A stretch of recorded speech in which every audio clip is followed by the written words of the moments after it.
Porque esse nome, obsolescência programada, em inglês chama Planned Obsolescence. Que seria obsolescência planejada, quando a gente fala de programada. O sentido é o mesmo. Tá? Também existem outras vertentes desse nome, outras maneiras de falar, como built-in obsolescence, o que seria algo tipo construído dentro dele, né? Presente na construção, obsolescência. E também existe premature obsolescence. Parece ter uma coisa de teenager, né, cara? De premature. Mas premature quer dizer que o produto acaba antes do que deveria, ele morre antes do que deveria, prematuramente, tá? Esses são nomes que apareceram na época que esse termo apareceu, tá? Geralmente, esse tipo de approach, quando foi pego, quando aconteceu de ser pego, que nem é o caso aí da fruta, acontece em empresas que têm uma marca muito forte ou são oligopólios. Né? Então, ou até monopólios também. Isso pode acontecer. Tá? As duas coisas podem acontecer. Mas especialmente nessas situações aí. Tá? Então, você imagina uma empresa que é muito forte em um determinado mercado, tem uma fatia gigantesca, domina aquele mercado, ela tem o controle sobre o mercado. A comparação com ela não vai existir de certa forma. Então, ela determina o caminho que o mercado vai tomar. Um oligopólio quer dizer que o cara determina mais do que uma indústria só, um segmento de indústria. Vários. Ele consegue gerenciar isso de uma maneira maluca, tá? Então é só pra gente entender que geralmente quando isso foi pego dessa maneira, nesse tipo de situação, muitas vezes, tá? Então, quando a gente pega a história, e eu tô usando aqui de referência para vocês saberem, a Wikipedia, que já foi verificada essa página, inclusive, que é muito interessante, eles dizem que em 1924 foi a primeira vez que se falou sobre isso. Por quê? Porque a indústria automobilística americana estava passando por um momento de saturação. Já tinha vendido carro para todo mundo. Tava no momento que, já não ia vender mais carro como tava vendendo antes. Tava saturando. Você ia ter só a troca, tá? E para manter a quantidade de vendas de unidades de carros, o principal executivo da General Motors, da GM, o senhor Alfred P. Sloan Jr., olha aí que legal o nome do cara, o Alfredo... O Alfredo é o culpado. Não é o mordomo, mas é o Alfredo. Ele convenceu que a equipe de design deveria fazer mudanças anuais no design, nas cores e na aparência dos carros. Para criar, aí sim, o que a gente vem a conhecer depois de obsolescência programada. Mas ela funciona de um outro jeito. Ela cria uma necessidade que não existia. Para que o seu carro daqui a 1, 2 anos pareça muito antigo. Isso em 1924. Antes, mantinha-se o mesmo design por vários anos. A partir desse cara, nessa época, criar um design novo todo ano para uma linha de produto, para um carro, com cores diferentes, algo que muda aqui, algo que muda ali, cria essa sensação percebida de obsolescência programada. Não é que o produto vai quebrar, que o produto não vai funcionar. Não é isso. É o psicológico da obsolescência programada funcionando dentro de você. Porque tem algo novo. O seu parece muito velho agora, porque aquilo ali é o novo. Entenderam? Então, essa ideia de planejar a obsolescência pelo lado psicológico dela nasce em 1924, nessa situação. Então é importante. Estamos ao vivo, tá, gente? Todo mundo que tá aí, tá o Tadeu Viana, tá o Lavieira 53, tá o Daniel Taiguara, o Rafael Coelho, tá toda a cambada aí, tá ótimo ver vocês aqui, tá bom?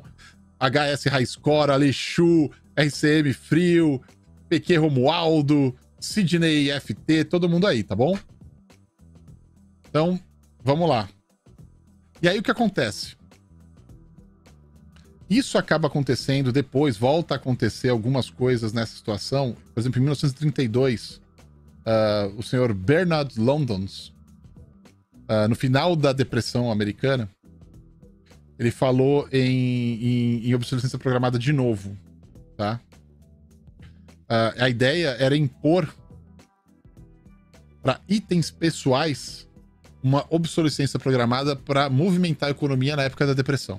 Ou seja, as coisas deveriam acabar rápido, não deveriam durar muito, justamente para movimentar a economia, porque a depressão acabou com a economia de vários países na época, tá? E fazer com que a compra de itens fosse algo mais recente, mais constante, tá? Então ele propõe isso na época, tá? Isso vem do governo, tá?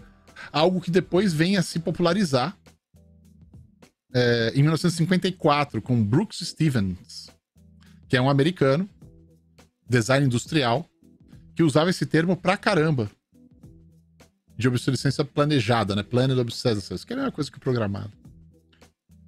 É muito interessante essa história, como a coisa vai andando. Então, mas, de novo, a intenção na época era fazer algo sempre que é um pouquinho melhor. Um pouquinho mais cedo do que antes, sabe? Um pouquinho mais do que realmente é necessário. Se todo ano você faz esse pouquinho a mais nessas direções, você cria a sensação de que o produto do ano passado tá velho, não funciona mais, não é para existir, mas é psicológico. Isso tá ok porque é psicológico, você que acaba entendendo. Tá? E aí vão ter vários casos aqui diferentes, tá? Isso vai andando ao longo do tempo, nos anos 50, volta. E aí a coisa vai existindo. Esse é anulado, tá? Existem variantes, como por exemplo, durabilidade diminuída de um produto, tá? Essa talvez é a que a gente mais tem de referência, né?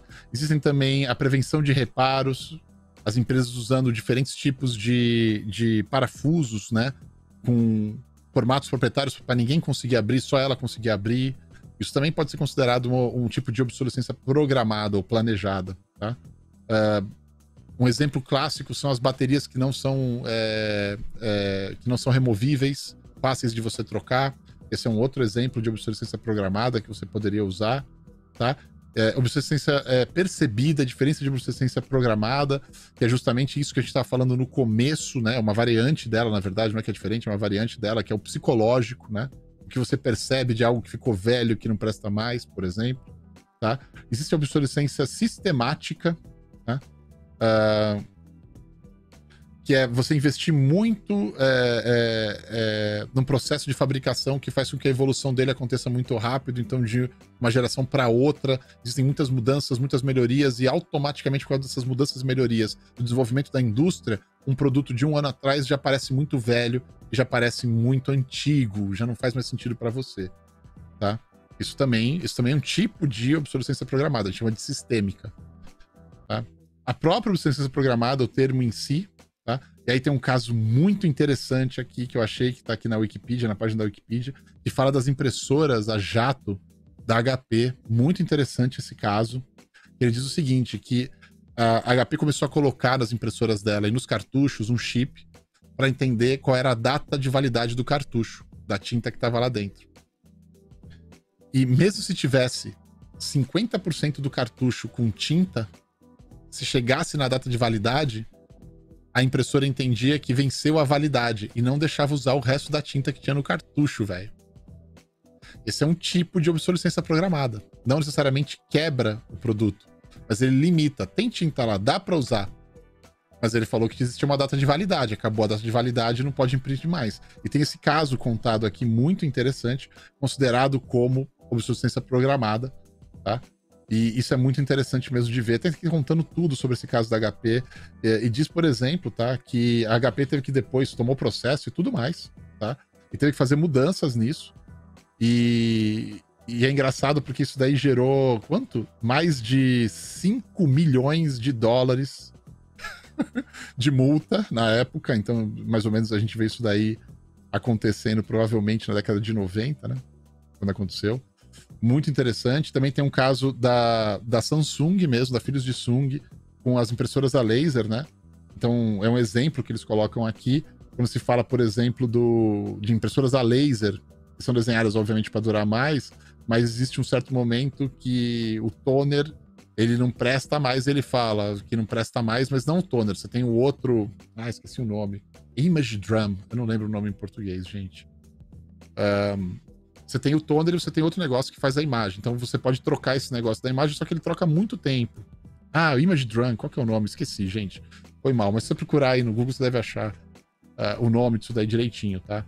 onde ela coloca um limite de páginas a serem imprimidas pelo... É o cilindro, o fusor? Não sei, gente. Vocês estão falando aí, o Daniel Taguara falou, o Old Man Joe falou. Não sei se é o cilindro, talvez seja o cilindro. A tradução correta, tá? Não sei se é fusor, não sei qual que é. Mas é esse, não é o toner em si, é essa outra peça. Estão falando que é fusor, talvez seja fusor mesmo. Nesse caso, tem o limite estabelecido por software, que fala que ele funciona até tanto. Depois ela para de funcionar, ele não aceita mais. Você tem que trocar ele. Mas, teoricamente, ele poderia imprimir ainda mais 100 páginas, mais 1000 páginas. Difícil de dizer. Então, isso também é uma obsolescência programada. Você pode encarar dessa maneira, tá? E aí, você curtiu esse corte? Ficou bom, né? Pode se inscrever aí no canal, que tem muito mais. Ou até assistir outros vídeos, que nem tem aí embaixo. Mas olha, se você quiser assistir esse vídeo na íntegra, tá na descrição aqui embaixo, ó, para você ir lá e assistir ele inteirinho.